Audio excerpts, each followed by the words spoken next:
Bonjour, bonjour parents, bonjour mes amis, bonjour mes abonnés. Aujourd'hui, Inch'Allah, je vais parler sur l'anxiété chez les jeunes enfants. Alors, est-ce que vous avez remarqué comme moi qu'il y a de plus en plus d'enfants anxieux? Sincèrement, à votre avis, pourquoi? Alors, vous savez, il y a énormément de réponses, beaucoup de facteurs qui peuvent développer le problème d'anxiété. Dernièrement, on entend beaucoup parler d'anxiété, mais on parle toujours de ça, c'est comme si c'était une maladie. Bien sûr, avoir un trouble anxieux, c'est une maladie mentale, oui. Mais par exemple, vous, moi, tout le monde, on est anxieux. Mais c'est pas toujours anxieux, mais parfois oui. Mais il faut savoir, chez les jeunes, chez les enfants, l'anxiété est particulièrement normale. Pourquoi c'est normal? Parce que l'enfant est vraiment vulnérable. Alors, l'enfant n'a pas les outils ou les moyens pour faire face à la vie. Et donc, c'est normal qu'il demande, par exemple, l'aide des parents ou qui a besoin de la protection de l'adulte. Alors, je reviens à ma question de base.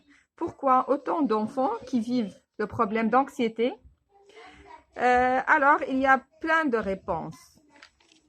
Parmi les réponses, je vous dirais, est le stress chronique que l'enfant vive. Par exemple, je vais vous donner des exemples. Dans la journée, par exemple, l'enfant se lève le matin, les parents bousculent un peu parce qu'ils sont pressés.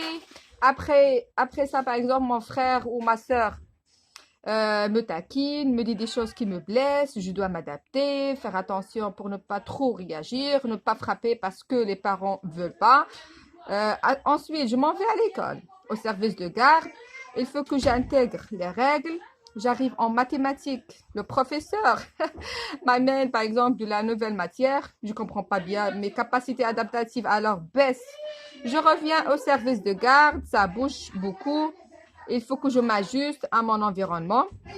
Ma capacité adaptative alors baisse. Je reviens au service de garde, ça bouge beaucoup. Il faut que je m'ajuste à mon environnement. Ma capacité adaptative baisse bien sûr. À la fin de la journée, les capacités adaptatives sont épuisées, fatiguées. Ça peut que ça génère des comportements inappropriés, bien sûr, inadéquats, des crises, de la passivité, de la gigote, ça veut dire, c'est-à-dire il a du mal à se maîtriser. Et quand l'enfant arrive plus à s'adapter, alors le comportement devient dérangeant, perturbateur. Alors, peut-être avec notre rythme de vie actuel, peut-être il faut voir peut-être que notre enfant vit du stress chronique ou par exemple, c'est pas juste du stress chronique, le stress des familles, de société, du temps, il fait que les enfants aussi se sentent un petit peu moins contenus avec des adultes. Même ils sont là, ils sont moins disponibles. Dans les faits, bien sûr.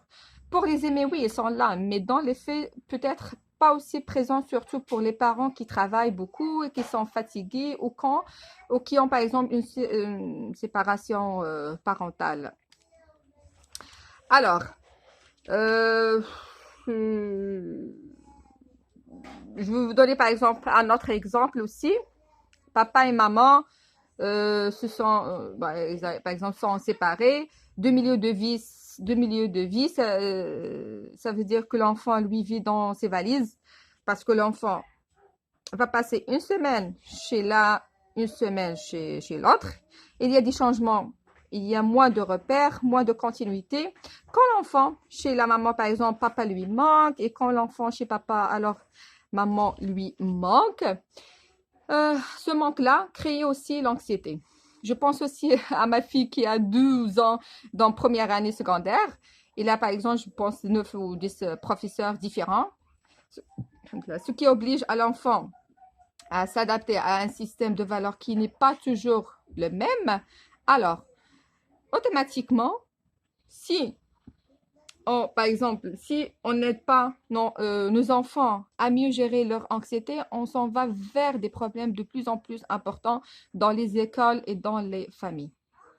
Alors, pour mieux intervenir, parmi les interventions, les enfants ont besoin de continuité où ils se repèrent à des routines vraiment cohérentes. C'est-à-dire, la cohérence, par exemple, papa donne une punition à l'enfant une semaine, par exemple, une semaine, t'as pas par exemple, l'enfant, une semaine n'a pas de télévision parce qu'il n'a pas fait, par exemple, ses devoirs. Enlever la punition va créer plus d'anxiété chez l'enfant que de la maintenir. C'est-à-dire, il faut aller jusqu'au bout. Maintenir une semaine de la punition, c'est ça, je pense, bon, il faut être, par exemple, discipliné, encadré. Il faut aussi comprendre qu'il y a des limites. Ça aussi, ça réduit l'anxiété et même aussi faire l'instruction, car l'enfant aussi aime voir le chemin un peu, bien sûr, tracé. Ça réduit aussi l'anxiété. Il y a aussi, parmi les interventions aussi, que j'adore, c'est réduire aussi l'utilisation de la télévision. Et bien sûr aussi réduire aussi l'utilisation de jeux électroniques parce qu'il y a un lien entre le temps qu'on passe devant un écran et le problème d'anxiété. Et bien sûr, c'est pas juste le problème d'anxiété, le problème d'inattention et l'hyperactivité. Parce que l'enfant a besoin de bouger. Alors, bouger l'enfant, jouer avec un ballon, faire du vélo. Alors, le mouvement, l'enfant va sentir qu'il vit et à ce moment-là, ça va réduire l'anxiété. Et bien sûr, parler plus avec les enfants. Alors, j'espère mes abonnés, mes enfants aussi, mon mari, tout le monde, les parents aussi. J'espère que cette vidéo, Inch'Allah, te plaira et à la prochaine, Inch'Allah, et à bientôt. Au revoir.